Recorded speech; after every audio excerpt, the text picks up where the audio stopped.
Balakrishnan 外務大臣。His Excellency Dr. Balakrishnan, Minister for Foreign Affairs, Singapore, Mr. Taro Kono, Chairman of the Japan-Singapore Parliamentary Friendship League, Co-Chair Professor Ko, and Ambassador Sasai, ladies and gentlemen. I am Yoshimasa Hayashi, Minister of Foreign Affairs of Japan. It is a great pleasure for me to speak at the 15th Japan-Singapore Symposium being held here today. On behalf of the government of Japan, I'd like to express our deep gratitude to the efforts of those involved on both sides. Actually, I have attended this symposium for 4 times since the second symposium in 1996. It is a great honor for me to be able to deliver a keynote speech as a Japanese Minister of Foreign Affairs at a symposium that I hold a special interest in. Today, I'd like to share with you some of my thoughts on Japan-Singapore relations and the contributions of our 2 countries to the region and the international community. At present, the international community is confronted with epoch-making changes, challenges to universal values and the international order, which have until now underpinned the peace and prosperity of the international community, are becoming more and more apparent. In addition, economic factors are beginning to have a significant impact on security.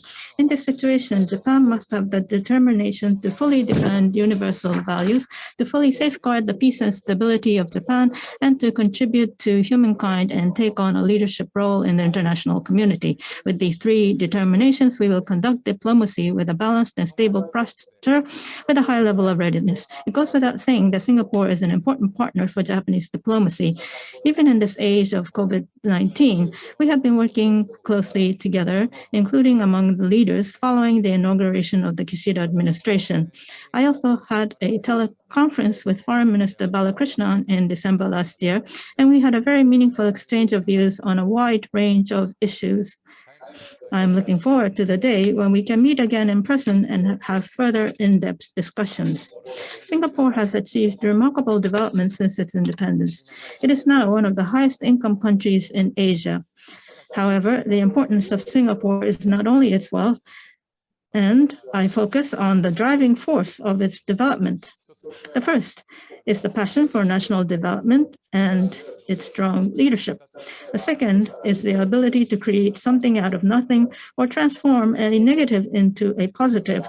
The third is the active utilization of domestic and foreign talent. In order to realize peace and prosperity amidst a difficult international environment, we should learn these aspects by strengthening our relationship with Singapore. If we view the region as a whole, Singapore is located in an important strategic area facing the Strait of Malacca and serves as a hub for logistics, finance, human resources, and information. Singapore is also home to a number of leading think tanks, including the Singapore Institute of International Affairs, and has the capability to communicate internationally, including through the holding of the Shangri-La Dialogue. And as I mentioned earlier, Singapore has world-class human resources. Japan considers Singapore to be a partner that shares the responsibility of addressing the challenges facing the region and the international community. Today, the regional security environment is more challenging than ever before. It is clear that what is happening in the East and South China Seas is not a regional problem to be dealt only by regional players, but an issue that directly affects the values and principles of the international community. It is also important to continue to address issues related to North Korea, Myanmar, and other countries. In the area of economic security, which has emerged with the changes in economic and social conditions, there is much room for cooperation, especially in strengthening supply chains, ensuring the security of key infrastructure, and preventing technology outflow. Japan and Singapore should face these challenges together and play their respective roles. I'd like to highlight the fact that based upon rule of law, Japan is promoting free and open Indo-Pacific region. That is an initiative to create the order in the free and open Indo-Pacific. In the meantime, I would say that ASEAN is a cornerstone of implementation of that the vision. At the same time, ASEAN is promoting the ASEAN Outlook in the Pacific, or AOIP, which has common factors with FOIP, and therefore, to realize those visions, we should continue to work with Singapore in the following areas. First of all, two countries share the same values, common values, rule of law, freedom of navigation, free trade, which should be spread and fully established in Indo-Pacific region and eventually in the international community in various forums and venue involving both public and private. We hope to ask Singapore for their ability to disseminate such information about the vision.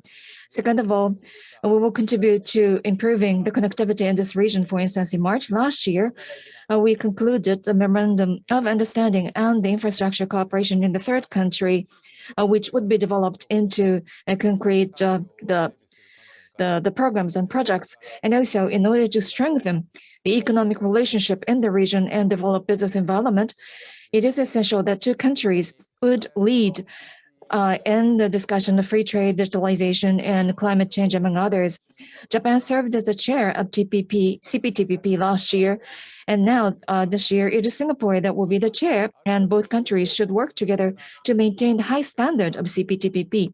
And also, the common interest of us is about the cooperation on the full implementation of RCEP agreement. Third of all, in the field of security, including the port call by the self-defense forces vessels and the friendship the exercise, as well as the recap for anti-piracy activities, the two countries should continue the maritime cooperation. And also, through JSPP 21, we should also steadily implement the technology cooperation on the maritime security in the third party country. Right now, Omicron variety is rampant all around the world, and infection is spreading. And this is another area that we can explore the opportunity for the cooperation. The two countries share another strength, that is the human resources. For various challenges that this region and international community are faced with ideas coming out of those two countries, I'm certain that the advanced and effective solutions could be identified. Unfortunately, we're meeting this year again remotely, but take it positively because this is they're based upon the virtual or online technology. We can have more audience listen to our discussion. I sincerely hope that the discussion at the symposium today would contribute to further development of bilateral relationship as well as friendship and cooperation relationship between Japan and ASEAN that will celebrate 50th anniversary, and also would further trigger the cooperation of two countries for the peace and prosperity of this region and international community. Thank you for your attention.